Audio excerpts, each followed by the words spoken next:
Mason Proffit was formed by brothers John Michael Tabbitt and Terry Tabbitt in Chicago, Illinois in 1969. The group was known for their unique blend of folk, rock, and country influences, incorporating intricate harmonies, socially conscious lyrics, and a progressive sound. In addition to the brothers, the original lineup also included Tim Ayers, he played bass, Ron Shooter played drums, Art Nash was on piano, and later came Jim Benham, he played guitar, fiddle, and the mandolin, and Joe McDougall, who also joined the band later, played drums. So Proffit's music can be described as a fusion of folk, rock, country, and Americana. They blended acoustic and electric instruments, incorporating elements of bluegrass, gospel, and traditional folk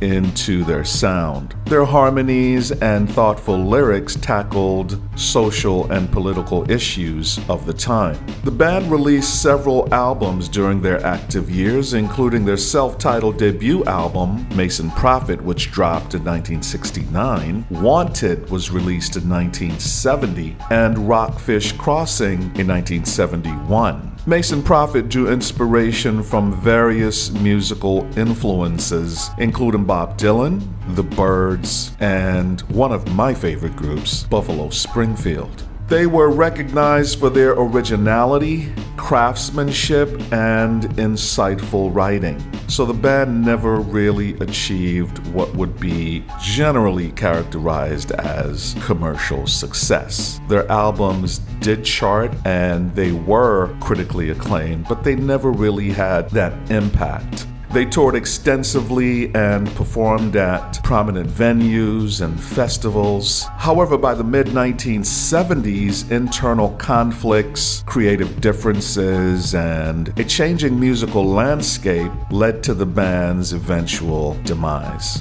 Although their time together was relatively short-lived, Mason Proffit's music left an indelible impact on the folk rock genre. Their songs and albums continue to be appreciated by fans of folk rock and Americana music, and their socially conscious lyrics remain relevant.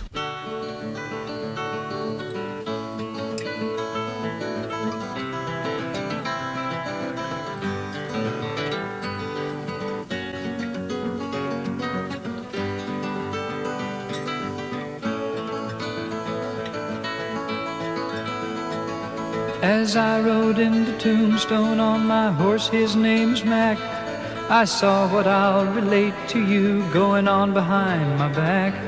It seems the folks were up in arms, a man now had to die, for believing things that didn't fit the laws they'd set aside.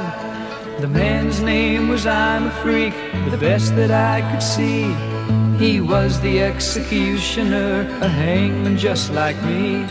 I guess that he'd seen loopholes from working with his rope.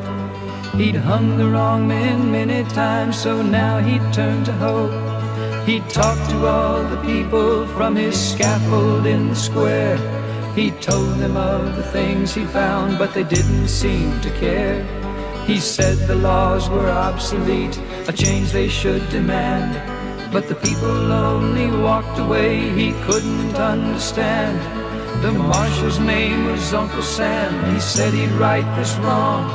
He'd make the hangman shut his mouth if it took him all too long. He finally arrested Freak, and then he sent for me to hang a fellow hangman from a fellow hangman's tree. It didn't take them long to try him in their court of law. He was guilty in of thinking a crime much worse than all. They sentenced him to die, so his seed of thought can't spread and infect the little children. That's what the law had said. So the hanging day came round and he walked up to the noose. I pulled the lever, but before he fell I cut him loose.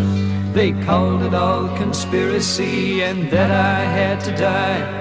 So to close our mouths and kill our minds, they hung us side by side.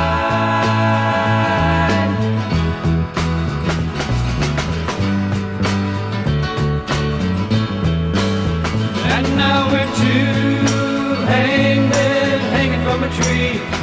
That don't bother me at all. Two hangmen hanging from a tree. That don't bother me at all. Two hangmen hanging from a tree. That don't bother me at all. Two hangmen hanging from a tree. That don't bother me at all.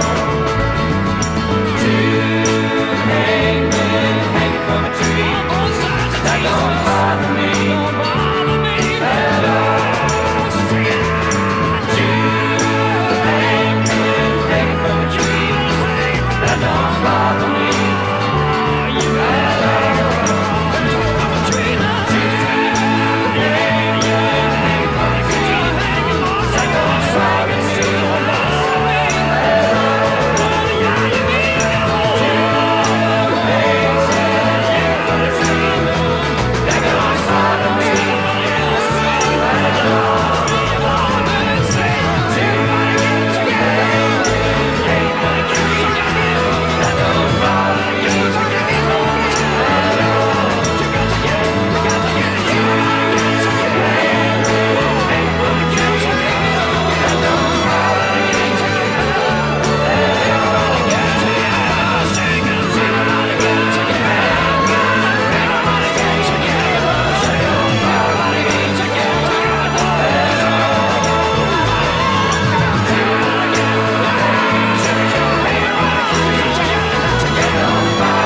As I rode into Tombstone on my horse, his name's Mac, I saw what I'll relate to you going on behind my back. It seems the folks were up in arms, a man now had to die, for believing things that didn't fit the laws they'd set aside. The man's name was I'm a Freak, the best that I could see. He was the executioner, a hangman just like me. I guess that he'd seen loopholes from working with his rope. He'd hung the wrong men many times, so now he'd turned to hope. He'd talk Deep stuff here, y'all. Some social commentary. First of all, the way it built up, and then those beautiful vocals. So much feeling. He wanted us to listen intently. So, Two Hangmen was released in 1969, and it became one of the band's most well-known tracks. The song can be interpreted in different ways, according to my reading. It contains social and political commentary reflecting the turbulent times that the song was written in.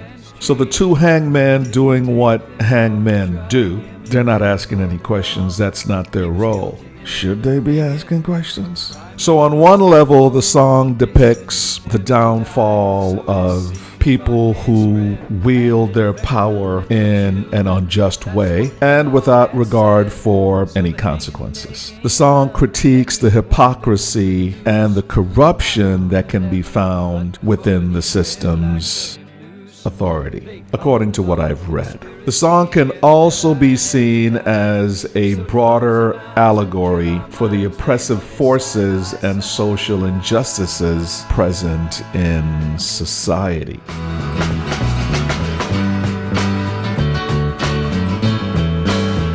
And now we're two hangmen hanging from a tree. That don't bother me at all. Two hangmen hanging from a tree.